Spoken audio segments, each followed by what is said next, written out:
This week on the Redeemed Marriage Podcast, we're going to be wrapping up our Christmas series where we've been talking about some of our favorite Christmas movies and giving some application to marriage. And so this week, one of our favorite Christmas movies of all time, and we're going to be talking about how it relates to the grass is not always greener on the other side. So stay tuned.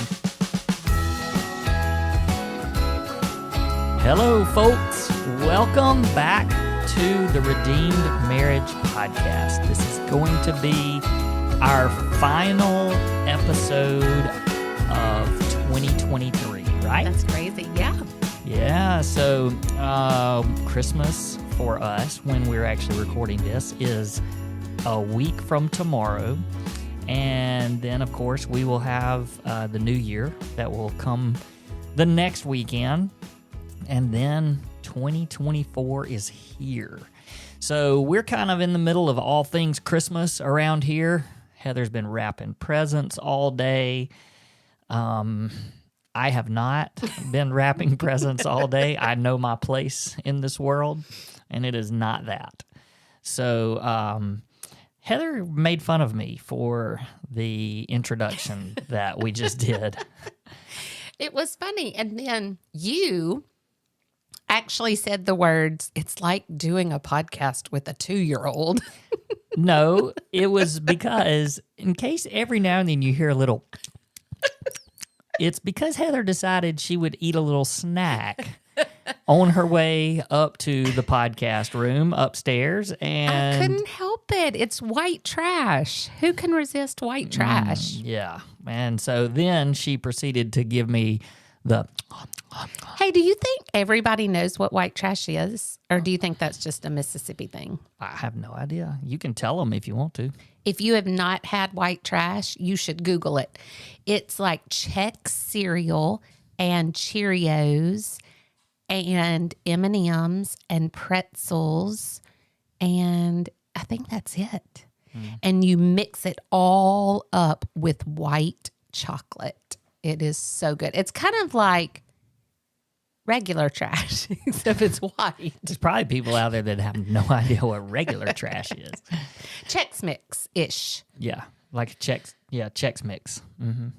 Okay, and we were way off course right then. Yeah, that's okay. All right. I am so excited about this movie because Family Guy is... Not Family Guy.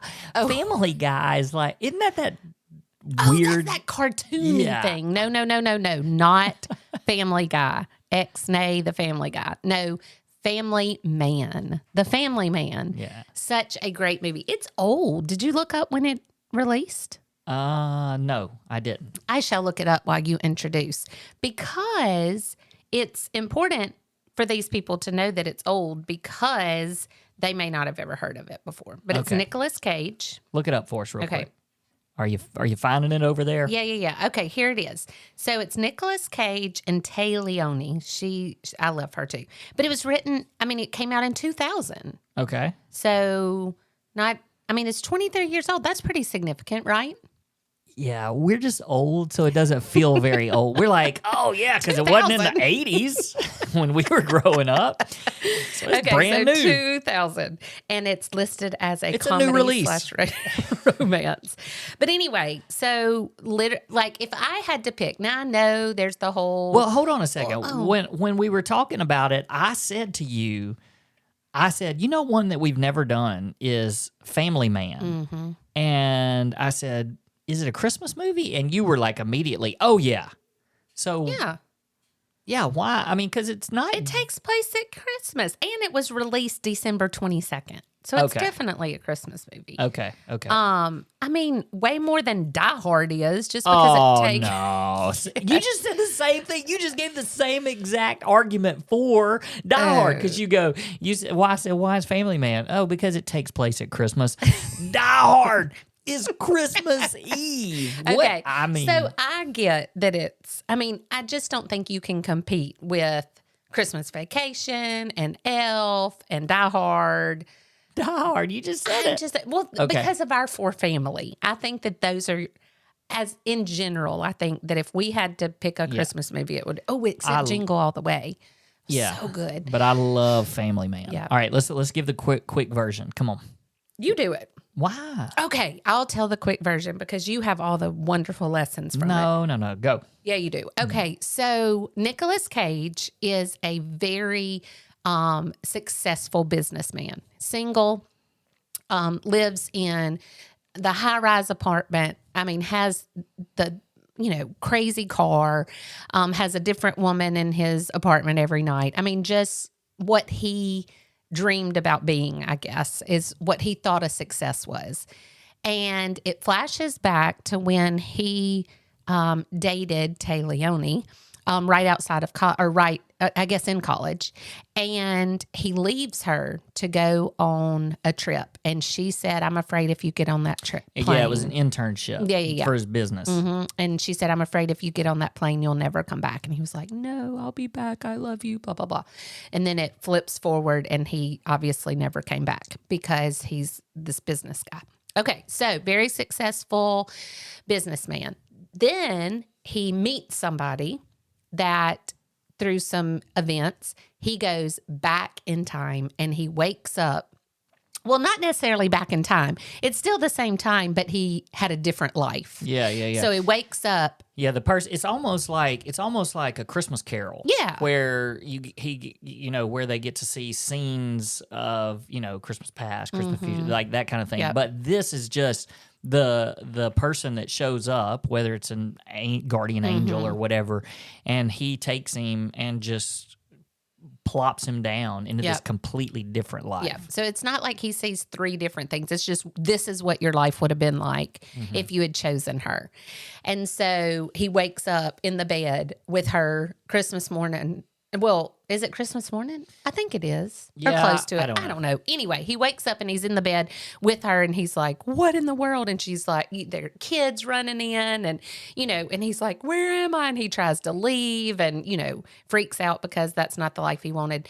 But then he falls in love with that life over the next several days, realizing where he is and that he's staying there. But then he knows that bell's going to ring on the bike and he gets told when that bell rings, it's over. And so all of a sudden he doesn't want it to end. Yeah. So do you want me to tell the... No. I was just going to say, he even, like his job, he works at a tire shop. It's a family business. And as he finds out more and more, it's because it was his father-in-law, right? Because he had a heart attack. And so like that was that was the life. He just he was really such a great guy. He just said, well, I'll go and take over. So he sacrificed everything that he had ever dreamed of for this life. And then he ended up realizing that was what would bring him more joy, was being this family man instead of what his current situation was. Yeah, and so then at the end, you can tell the end, the bell rings and he's like, oh my gosh, I'm going back. And he tries not to go to sleep because he wants that life. Like he just sits in the room watching her sleep and goes around and looks at the, different, I think it's 3 children. And he's like, I don't want to leave. I don't want to leave. I don't want to leave. And, but then, he ends up falling asleep. And when he wakes up, he's right back, in his big high rise place. And he realizes like, this is not what I wanted. He thought that's what he wanted, but it wasn't what he wanted. And so then he has to find her to meet up with her and try to start that life that he had seen. So sweet music. And the end is really good because it just kind of leaves everything sort of wide open. Yeah, because when I first saw it, I was like, what? Like I need him to go back and be with her and to, let that be his life. But it's like, okay, now I get a chance to build this life now that I have seen what's important and what really matters. So, Yeah, and so when we were talking about, well, what's the marriage lesson in this? It's a little bit of a reversal of like the grass is always greener because like the life that he was in, he thought was the greener.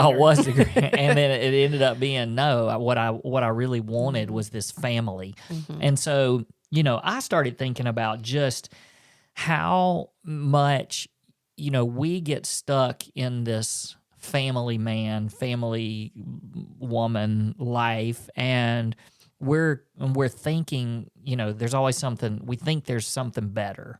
We think that person's life is better. We think that being with that person would be better. If I had done this instead of where I'm at now, things would be better. I'd be happier, all that kind of stuff. And the reality is that, the things that you think make your life tough and hard, and maybe, you wish that it was different in some ways, that's actually the thing that brings you the most joy if you look at it in the right perspective. And it's the thing that so many people wish that they had and would probably change in a heartbeat if they could have it. Mm-hmm.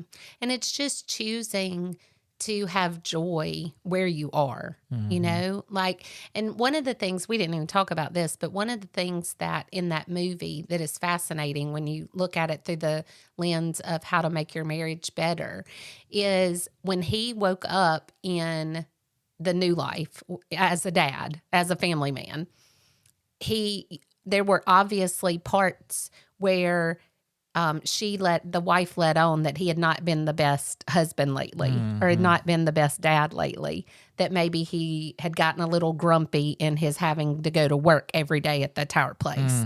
And the children were getting on his nerves and, all of that.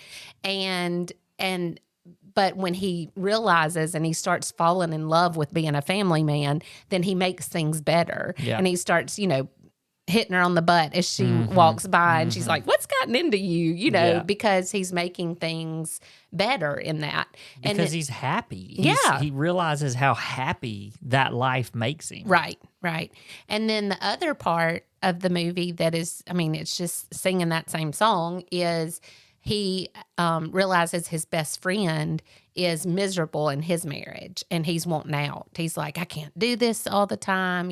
She's wearing me down. The kids are getting on my nerves. I just got to get out. And he talks him into staying. He's like, man, you don't realize how good your life is. You have a wife that loves you. You have children that adore you.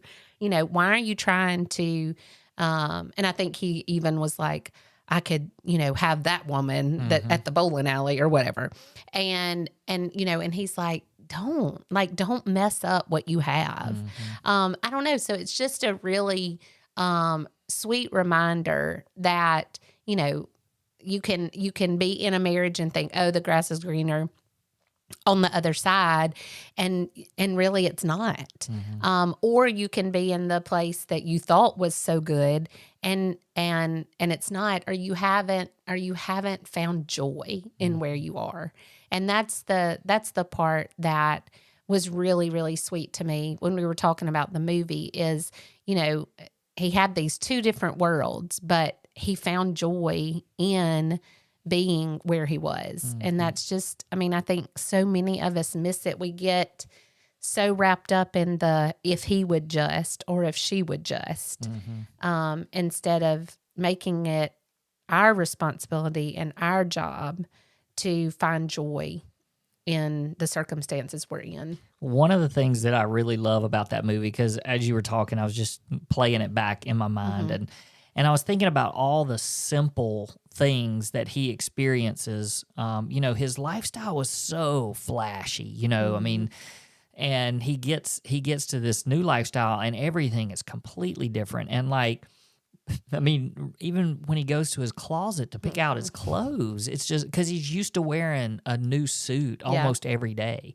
And he opens it up and he's like, am I really supposed to wear this? Right. Everything was flannel. Yeah. Just like, and then he gets in his car and it's not this nice sports car. It's just a it might have been a van or something. I don't know, or station wagon or something, but he gets in and he's like, what is this? And then he goes to sell tires at the tire shop, and the kids, he's changing diapers, and the kid, he's having to take kids for a walk, and the dog, the animal, taking dogs outside, and the things that are just, it's real life. And part of the reason why I think that I love that movie is because it shows this like normal life, which most of us live in. Right.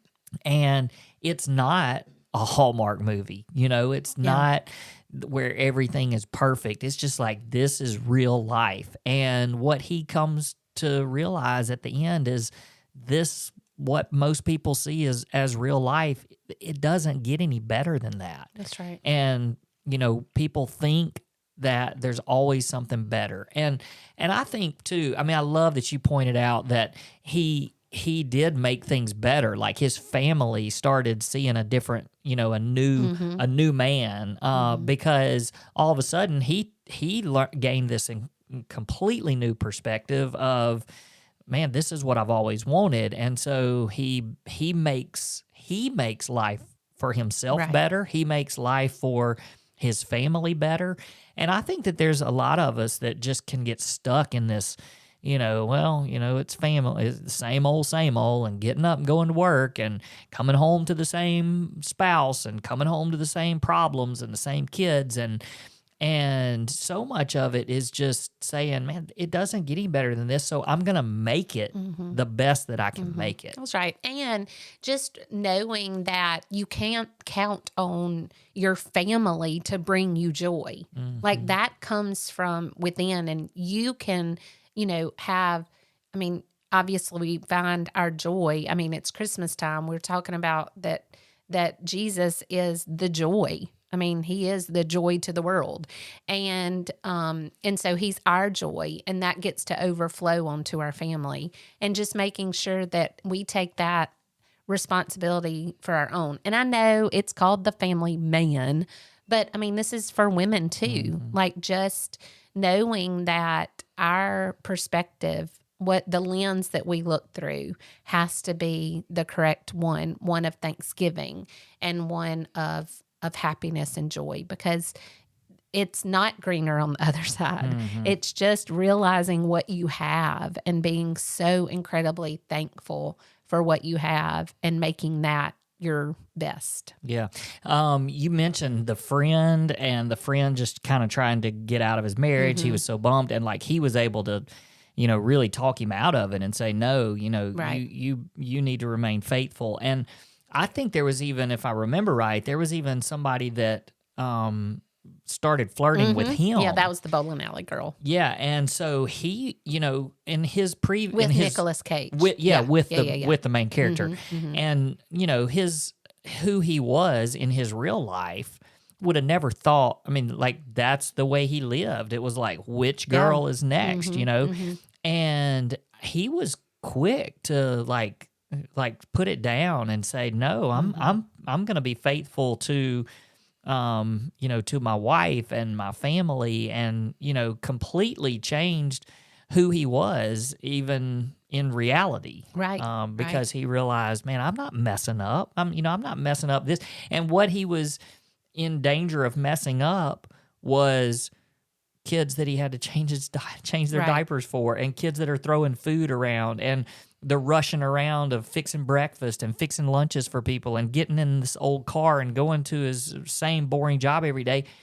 But he didn't care. He was like, I'm not risking this for what I think would be a fun time with somebody else. Right. So, to wrap things up, why don't we just for a second talk about a couple of things, maybe practical things that people can do during this Christmas season just to kind of change their perspective a little bit, just on their situation, and, maybe the way that they're thinking, to where they're not thinking about the grass being greener. We hear all the time, the grass is not greener on the other side. You need to water your own grass, water where you're planted, that kind of thing. Isn't there one too about the septic tank? Yeah, the grass is greener over there, but there's a septic tank. Yeah. There's all kinds of stuff. And so, I think it's important just to really focus on where you are, and that's the whole point. Water your own grass. Don't think about the grass being greener somewhere else. And I know for me, one of the things that I was just thinking when we were talking through this is the wife. So what's her name in real life? Tay Leone. Tay Leone. So, I mean, again, this is a movie, but she was already in this life. Yeah. But what I loved about her character is that her attitude was just like I think, she knew that things could have been different, because they made choices and sacrifices, really because he ended up not going on that internship. He decided to stay with her.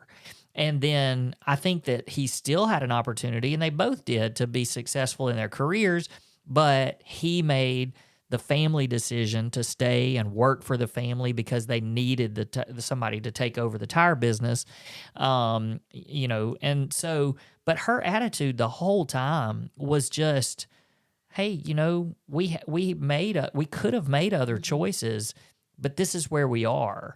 And she was always so happy. Like, I loved when she was looking forward to the present, their anniversary. It was an anniversary that was supposed to come up, and she was so excited. What'd you give me? What'd you give me? And everything was just, and I mean, even I remember just when life was crazy and she's running around trying to fix people's lunches, but she was just always happy about it. And so she got it, she got it that this is the life that we've chosen for ourselves, and we're going to make the very best of it. Well, and just super thankful, super thankful for where they were, and that, that he chose her, and that she chose him. And when you were talking about things that we can, practically think about and do, that's one of the things that came to my mind, is just being thankful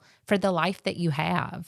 And then with that comes the challenge of, if your thoughts go to something else, take them captive.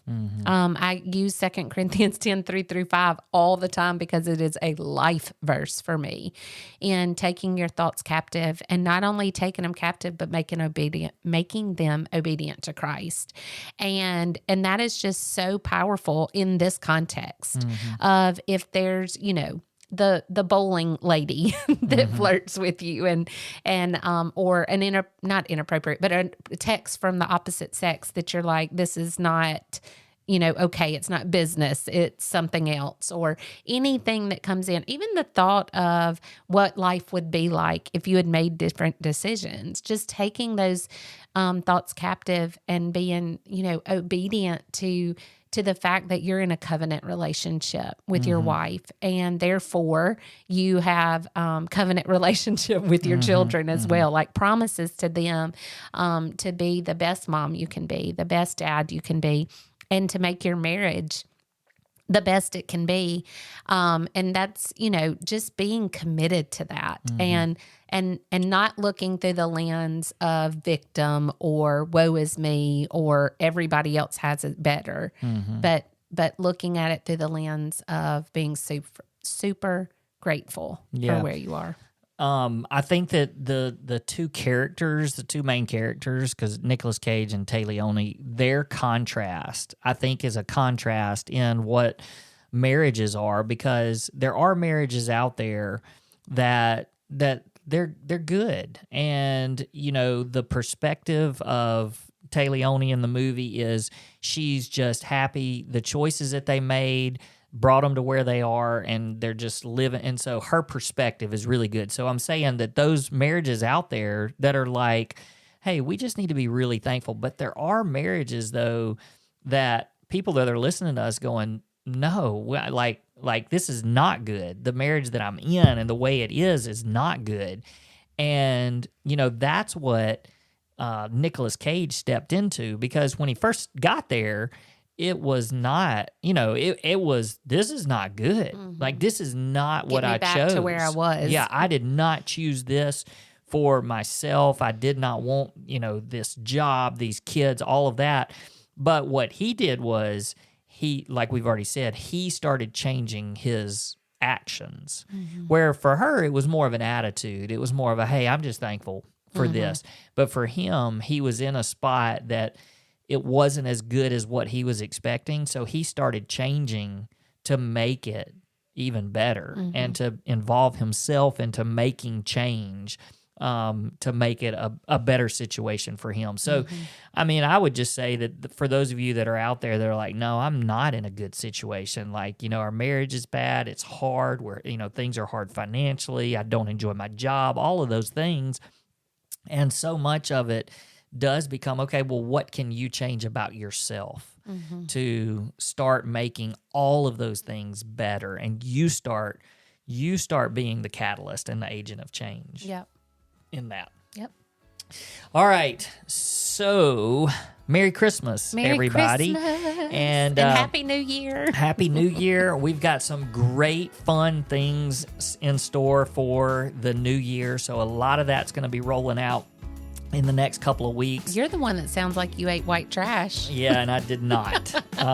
But we're gonna have some new products and some new things that we're offering. So just stay tuned to all of our social media and our website, and we look forward to just communicating and being involved with you in the new year. So enjoy time with your family, and remember that the grass is green right where you are. So make it greener there. All right. Merry Christmas.